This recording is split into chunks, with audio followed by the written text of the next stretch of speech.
You're from Louisiana, ain't you? You don't belong out here. You couldn't last the winter. You ain't got no place to live. Where's Buck? You're preaching. That's right, brother. I'm preaching. What you doing out here? Spreading the word of the gospel.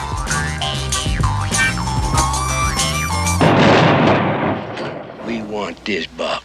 Is that his name, Buck? I got a wagon train coming through. I want them to get through safe to the west bank of the Pecos. There's a whole way of life back there that's going down the drain. We don't even see it frittered away. Well, I do.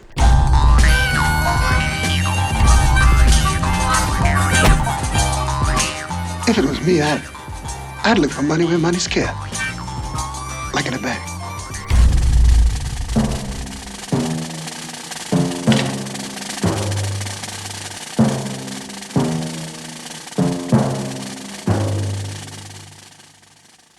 I'm Buck.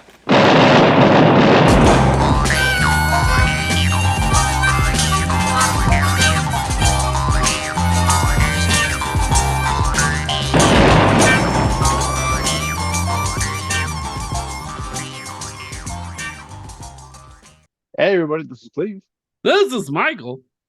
and welcome to episode 18 of Podcast and Crime. 18's a lot, guys. I've watched so much. Hey, settle down. What did we watch today, Cleve? This time we watched Buck and the Preacher, and if you don't Sidney think Poitier. Sidney Poitier and Harry Belafonte, I love saying his last name so much. And if you don't think this is a buddy cop movie, A, we make Fuck the you. rules, so we do whatever we want to, and B, the crime was racism and hate crimes, so that's as much of a crime to thwart as any I've ever seen. This movie is starring Sidney Poitier and Harry Belafonte, and Buck is Sidney Poitier, and he basically helps people cross.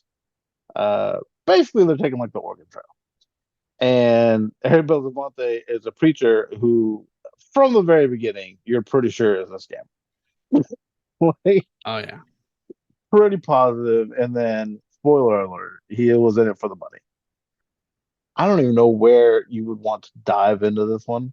I guess I'll just start talking about it, and you can Let me hit paint me your when you picture real want. quick, Cleve. Let me paint your All right, picture. go ahead. Okay. 6 seconds into this. 6 seconds. Okay. 6 seconds into the film. Mhm. First of all, we do something in the fucking music that it's gonna be my alarm clock. Is it the little bling Yeah. thing? Yeah. I don't like that at all. Yeah, that It's not an instrument so much as it's just something in the house. yeah. That It's someone someone with a thought, "That's a spoon fun just sound." fucking slapping it back and forth. Yeah, I hated that. Continue. But we then pan over to a nice farming family, right? Mhm. And we see a maid a milking. Mhm. That motherfucking cow was a steer, my friend. What the fuck was she milking? And she was going to town. You know what it was. That thing had a very obvious horns. Mhm. It very much looked like a steer, and she was just milking away. Oh, you grew up on a farm, Michael? You know, Yeah. you can spot them. You can spot them. I'm a connoisseur of meat. I thought it was interesting. It's the one thing I wrote down on my notepad. Of course, it was. In the very beginning, it was like a yellow background, and then they chose to put everything in yellow font. I thought that was an interesting choice. I am just not. I'm not a fan of spaghetti westerns. Okay. This very much was one. Yeah, it is, and so I'm gonna defer a lot to you, but I'm not a huge fan of spaghetti westerns. I think I need more action than that, maybe in a Western. Like, I'd point to, I guess, like Tombstone, Yeah. maybe Harder They More Fall. more Yeah. Hollywoodized. Yeah. Yeah. It is a slow movie. It's also made in 1970 something. Yeah, that's fair. Well, and So to the credit, it's I dislike Clint Eastwood and John Wayne as well. So like it's not like I'm like, you weren't the classic, the good old John Wayne, but like I just don't like the spaghetti western. So right. We catch Harry Belafonte, the preacher, showering in the spring. He's in good shape. Man's in good shape. yeah. I found out from this movie because the way the way that these work is I come across a movie and then I indulge from there. I found out apparently they were really good friends. They were both friends with Dr. Martin Luther King, and then he was assassinated, and they kind of didn't speak for years. We were friends together and we remind each other of each other. It was Harry Belafonte wanted to respond in one type of way, and Sidney Poitier Okay. disagreed with that, Okay. and it kind of caused a rift between them. And Harry was given the script and was like, "This is really good." He was like, "And obviously, I need Sidney to be in it." And he was like, "Hey, will you get it?" And apparently, it reconnected their entire friendship. Well, that's good. Right. I was like, "That's cool," because I was curious. They're both two really big names, and Harry's known for more for singing. Another funny story. I don't know if this is where it fits in with explaining this stuff, but they went to the same acting school Okay.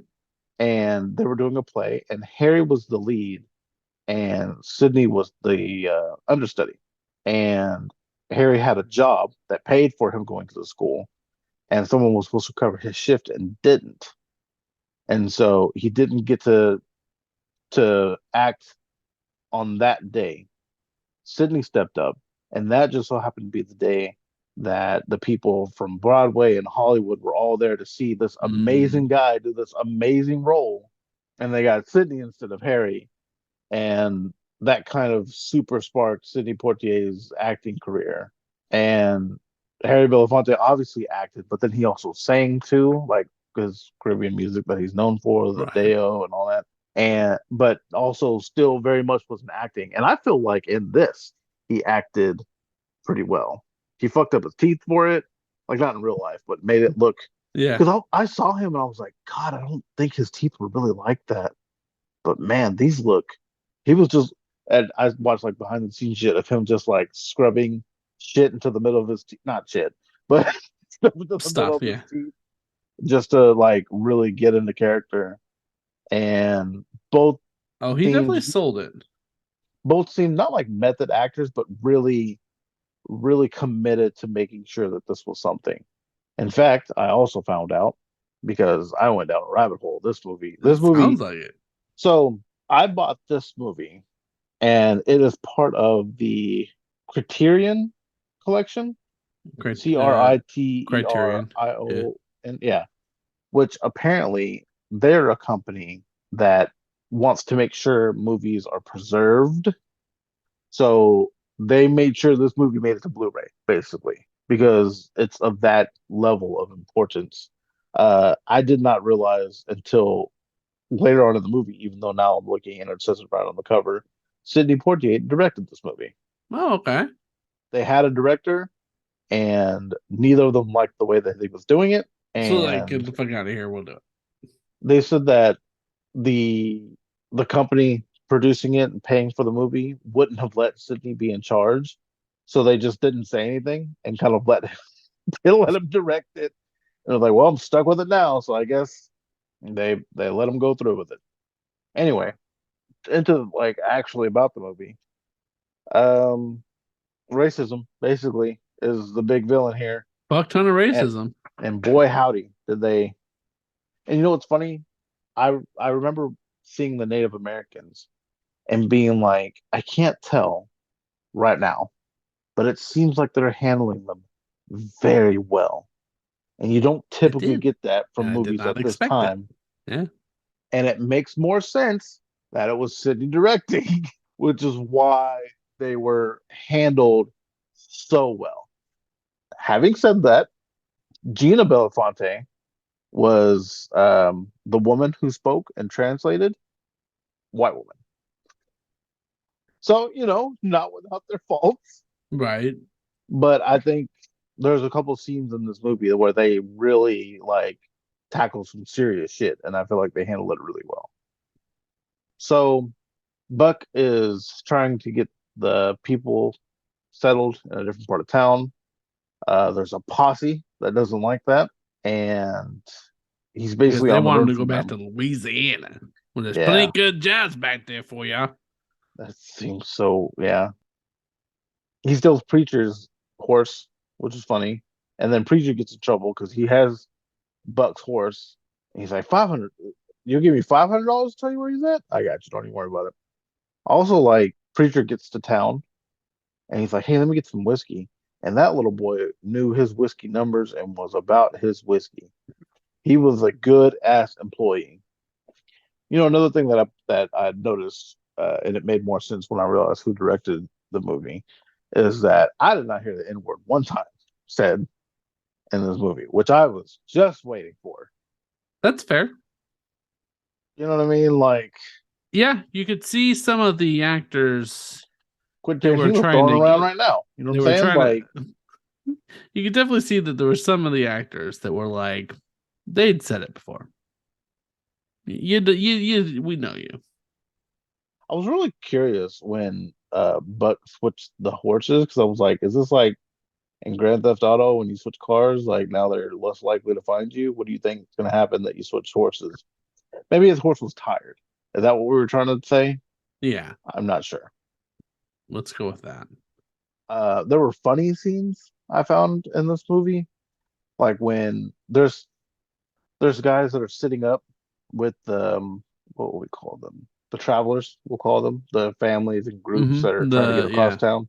The And settlers, yeah. yeah, and he wakes up this girl and he's like, hey, come on over here. And she checks and both her parents are asleep. And she goes to get up. She puts one foot over her mom. She goes to grab the other one, and her mom at her sleep grabbed the dress. It was like, you're not fucking going nowhere. Does it change your mind on how they handled the Native Americans if you know that both the titled Native American men were also just Hispanic? Mm. I think It's what they could get. that's a tough to say too. I think that they handled the the people with respect, Yeah. Okay, that's but fair. they did not show the most respect in the casting. That's fair. And apparently they spoke a Native American language, is my understanding. But it was still a white woman saying it, so like what does it do for you? She's like super white, so they definitely had to Hmm. Which is an interesting choice for, you know, these two black men to do. On one hand, I get it because it's your wife, but then also maybe we couldn't have made her what the madam? Yeah, the yeah, the madam. madam. Anyway, I never expect spaghetti westerns to really do the due diligence on Native Americans. Right. But again, they were handled well. It's just It was certainly more respectful than a lot of the respectful. other ones. I think It's that's not what it is, fucking was Peter respectful. Pan. Right. Yeah. Oh, fuck. All right.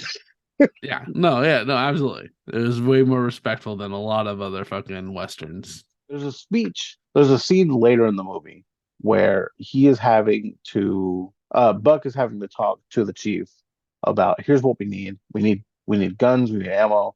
And the chief is like, we're not fighting for you. We'll give you some food. We are not giving you any guns because I understand your little war and you're moving people across the country, but I have a war that is still going on and we can't afford to give you this. And Buck's character says, your enemy is my enemy. Mm-hmm.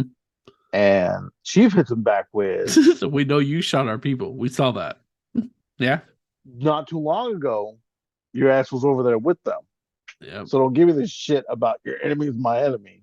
And it hints back to what is it like the Buffalo Soldiers or some shit like that, which the story, which is great storytelling. It never just says that that's what Buck was doing, but with all the context of the movie, you could tell us what Buck was doing.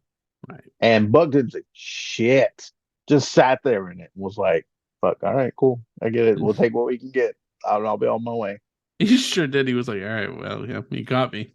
Whatever you got. And I appreciate it that the chief ended up giving him more anyway. He's like, all Yep, right, fine. I'll give you a little had bit his here. back.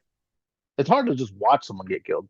Yeah. Anyway, uh, so the posse, I keep trying to not be like the white people. The posse finds the travelers and murders them, murders a couple of them, and that includes poor little Toby, who would just wanted to sell whiskey and make a couple bucks. And so they go and murder all of them, like you do in a Western. Murder them all. And so they get out of that shenanigan because they murdered everybody and then moved on. Preacher has what do they call it? A funny Bible, a silly Bible, Yeah, he does call it something like that. which is just a Bible that has the pages cut out so you can hide a gun in it. I could tell that from the beginning. When Bug went and stole the horse and he went for the Bible, I was like, okay, so there's a gun in the Bible. Like it's very it's very obvious. I've seen a lot of things hide guns, people. I've watched Desperado. Not a single guitar case gets by me anymore. So they get away from that, and there's another scene that I thought was like maybe my second favorite scene, which was they went home to Buck's love interest, which was great because Sidney Poitier's movies didn't typically have a love interest because people in that time, and Please tell me more, please. I told Jenna, and she's like, I don't want to do this. The ground here is poison. I don't want to be anywhere near any slight type of racism. I want to leave to go to Canada, which is funny because but she's like, I don't want to do this anymore. And the tears in this man's eyes when he's like, St. Anne Parish folk, they're heading out there and they ain't got no food, no seed. And they starve when the winter come. Buck, honey, you just one man. But I gave my word. I I gave my word to these people, and I can't just leave them. Right. I was like, God, that hit me a little harder than I expected that too. It's like I felt it. You don't want to. You feel responsible for them. You don't want to just tell them to fuck off. No, yeah, I think that was it speaks to his character wanting to make sure that they get to where they're going. So in the world of, if he's a cop, this is a positive of the buddy cop portion. Unfortunately, Preacher gets a lot of negatives from me. He was a bit of a scoundrel, that preacher. He was a little I'm, scamp. let me tell you something about a man named Preacher. A man named Preacher either super loves God or don't trust him. There's no in Fair. between. I knew a man named Bishop, and I liked him. He was a good guy. I don't think he believes in God, but he was a good man. You don't have, they're not the mutual, mutual exclusive. So they eventually have to go rob a bank, which I know doesn't sound very buddy cop, good guy-ish. They sure did have to rob a bank, and obviously, who are you gonna rob? The town is looking for you. That town that's looking for you. I really enjoyed the line. What you think? What the hell? Otherwise, we'd have wasted the whole morning. Otherwise, we'll have wasted the whole morning. As that to me was like, okay, I'm gonna say it's a buddy cop because of this little fun banter back and forth, where it's like, you want to go rob like the bank across the street with the posse here? Like, if we don't, otherwise we'd have wasted the whole morning.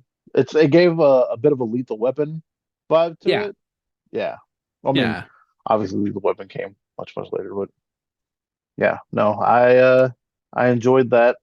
I enjoyed how they handled Buck's love interest because it wasn't like she was just there to call for help, and like she was She's about involved it. in the. Yeah. Once She was great. once She was Buck great was like, "No, Cash. we're doing this," she was like, "Oh, okay, we're doing this then." Yeah, let's do it then. She was. There's several scenes where it's not like they're in the front riding the horses and she's just with them. She's like in the center riding alongside. It's like the movie gave her just as much respect as they did those two. And I think that was very well done as well. I don't know if you could tell they shot the movie in Mexico. Ah, They did that because it gave them a little more leeway. So apparently there were people of color in the movie, and being shot in Mexico gave them the opportunity to cast people of color behind the scenes as well.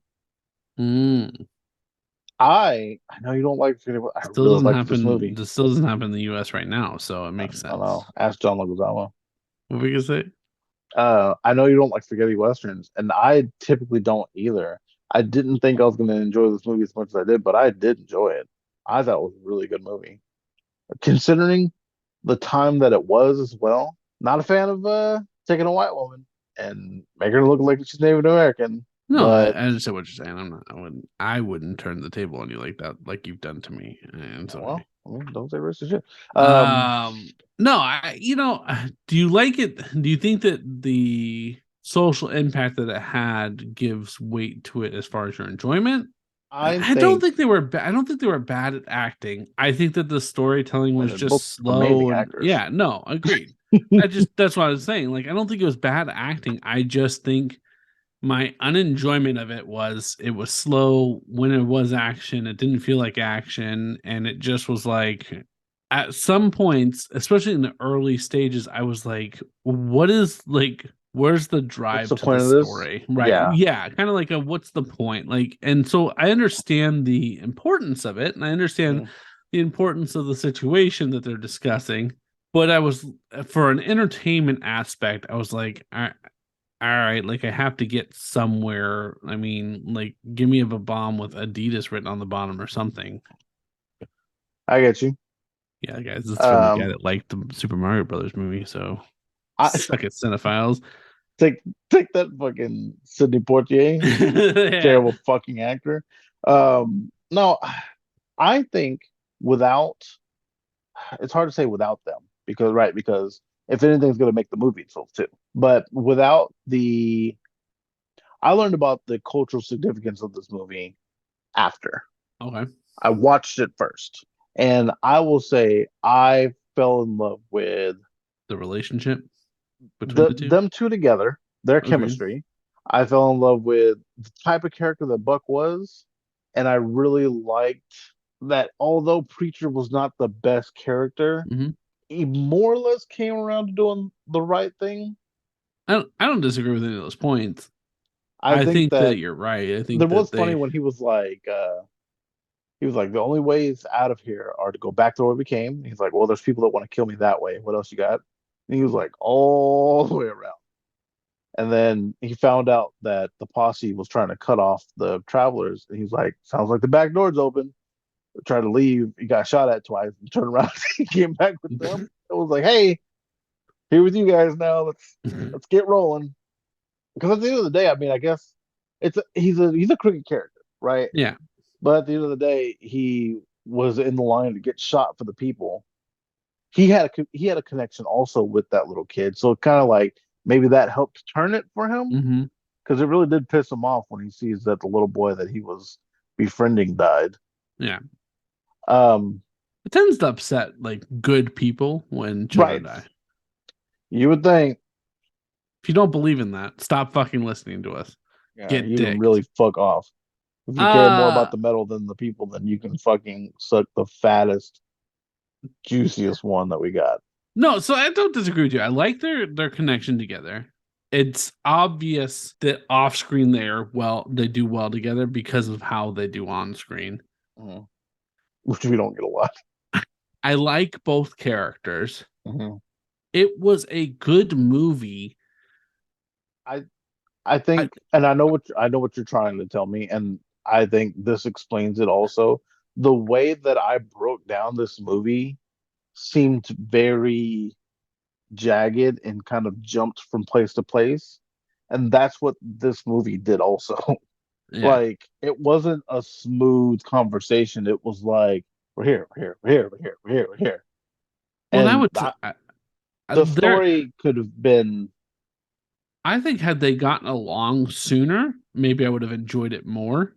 Because I feel like it took a while for them to like get to a point where they were actually working together and not trying to figure out a way to screw each other over. Mhm. But I would not ask you, clarify with the cowboy movie. yeah. I'd ask you, did Jennifer watch it? And if so, did she fall asleep? She was there as I watched it. Uh, And it sucked too because I enjoyed it so much. So I would pause and be like, oh, this thing happened. Look, this thing happened. This thing happened. And she's like, oh, that's good. And like every point I made, she was like, oh, that's really cool. Or she enjoyed that. Or I would rewind it and she would watch a scene. But like, no, I watched it all myself for the most part. like it was just one of those ones that like it was one of those ones that I like had to sit at my desk, have it in front of me, and then like I had to force myself to be like, all right, I'm watching this movie. Stay up. You Oh, got this. for sure. Like time, the era that movie was made, I have to want to watch it. I Yeah. can't I can't imagine anybody just being like, oh, pop this one into the night. Yeah. Like I like yeah, like if I didn't make you watch it, you'd never seen it. So what I will say for this movie is that if you like westerns, it is a really good western. Hmm. It is a very good story. It goes along with every other western I've ever watched as a kid. Yeah. If you don't like westerns, you won't like it. If you're indifferent about westerns, You might like it. I would say you need to be I okay, this might be bad on me. I can't name a lot of Sidney Poitier movies that I've seen. Fair. So I was excited to see him in his prime, which was his entire This acting would be career, yeah. really shine. And I was more excited when I found out he directed it. Like I was ready to see him do what he does. You know what I mean? Like it's like if somebody said, "I've never seen a Denzel Washington movie in 50 years." You'd be like, "Well, let me explain to you what the fuck you've missed." That's actually a I really good example because I think American Gangster, I would almost say, is the same way. I love American Gangster because I like mobster style movies, but I would say that that's actually a really boring movie. There are some parts in it that are like, oh, that was cool, but like, right. it's a long and fucking drawn out movie It is where long. Denzel does amazing, but there are times where I'm like, fuck, man, like I'm gonna fast forward. I know there's a part that I like. I'm gonna skip to it or something. But like, so I think that's actually a good example that like, yes, Sidney Poitier, fantastic job. Harry Belafonte, fantastic job. It was well done. The chemistry was good. It is a culturally important movie because it's Yeah, I think discussing if a you have time. interest in that, I think Yeah. that would also make the movie for you. I also would like to point out that it's a more realistic Western than a lot of other Westerns, if you want to really get into it, because Black people were in it. black people were in it. And As Ruby we've Dee, who played Ruth, I think she did also a tremendous job. Yeah. Well, and as we've discovered, and I don't know, just when we've actually learned real history instead of what Hollywood has been like, this is the things, is that was more likely who were the cowboys Mm-hmm. and who were more likely doing these types of things. So that, I mean, from that aspect, it is a very interesting movie. I didn't even get into all that stuff, but yeah, I was like, Yeah. because I learned obviously in learning about this movie, I got a lot of that information. I was like, I'm not even going to get into that. In the So world of badges, though, Cleve, I was going to say, guess so we're reviewing the movie, but like as cops, I think Buck is A plus one hell of a cop. Give him 100% a raise. by the book cop. I think if I give Preacher a badge, he's gonna do dirty shit with it. If I allowed Mel Gibson to keep his badge, I can't remember. I'd have to go back and watch. So you tell me, my friend, is this one hell of a cop or It's one hell of a cop. Yeah. I again, I think I Mel asked it, Gibson's but it's like Mel Gibson's over the top for me. Like, I think he takes away from the movie, honestly, or like the partnership. But I do like the way that they work together, and I really like Danny Glover's character. If Mel Gibson got to keep his badge, then Preacher can. If Mel Gibson didn't get to keep his badge, then Preacher doesn't get his. So your knighting with a badge is dependent on a previous episode. Yeah, it's dependent 100% on whether That's or fair. not I was stupid enough to give Mel Gibson his badge. Because if he got to keep his, then it's only fair that Preacher gets to keep his. Because I don't think Preacher would do anything worse than Mel Gibson would in Lethal Weapon. I mean, he's pretending to be a preacher and taking people's money. Their mental state is about the same. That's fair. Wild Buck and the Preacher is a Western. It has every bit of a buddy cop you deserve. Shooting? Got it. Banter? Got it. Justice? Got it. Look nowhere else for two cops to keep their badges and guns. Per the Michael stamp of approval. Case closed.